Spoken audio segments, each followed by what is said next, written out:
Plenty has been said about the rise of Ayrton Senna. The story's been told many times and in great detail. But what about putting the machinery centre stage, charting his path to Grand Prix greatness through 6 of the cars he drove on his rise to the front of the field in Formula One?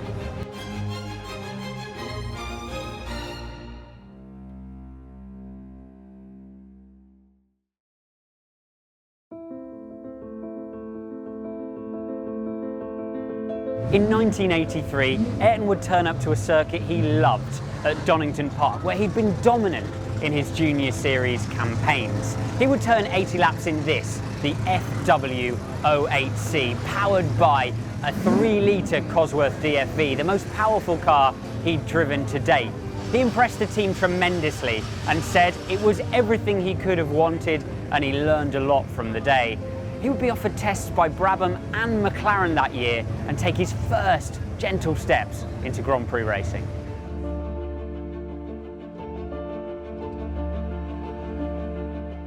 Senna's sequence of Formula One tests would conclude with this, a car which would eventually win the World Championship.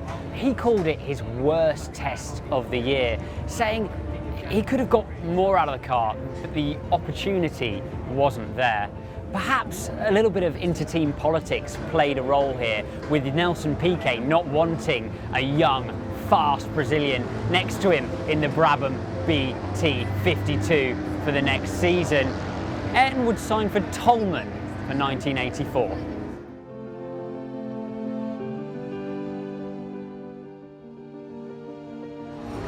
This Toleman TG184 would see Ayrton Senna through his first season in Formula One. Suffered horribly with reliability failures and 7 DNFs. The flashes of speed were there though, taking second in the Monaco Grand Prix, a venue where he would come to star later on in his career. He took fastest lap that day as well for good measure.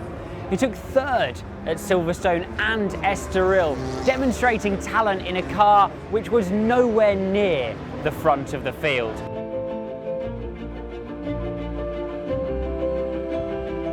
Cutting from his contract early with Toleman, this 1.5-litre V6 Renault Lotus would be Ayrton's ride for the 1985 Formula One season. He would take 7 pole positions in this car, a win in Portugal and another in Spa, his first 2 victories in Formula One. His pace by this point was unrefutable, and he would continue with Lotus to build his reputation and his fame as one of F1's fastest drivers. Through a period of fast-paced development in Formula One, Lotus were moving forward, and Ayrton too. They dominated the street circuits using Lotus's active suspension expertise. Ayrton even led the championship in this car with a previous specification engine provided by Honda due to Williams' exclusivity deal for the current spec. Nelson Piquet would win the championship that year, the man who didn't want Ayrton as a teammate just a few seasons before, but he'd established himself as a championship contender.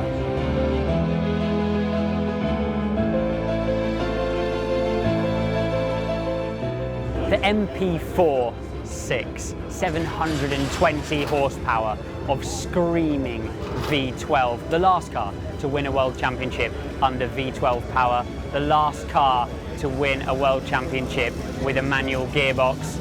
This is a car synonymous with Senna and an absolutely conquering machine. The great rivalry between Ayrton Senna and Alain Prost is one that will live in motorsport history.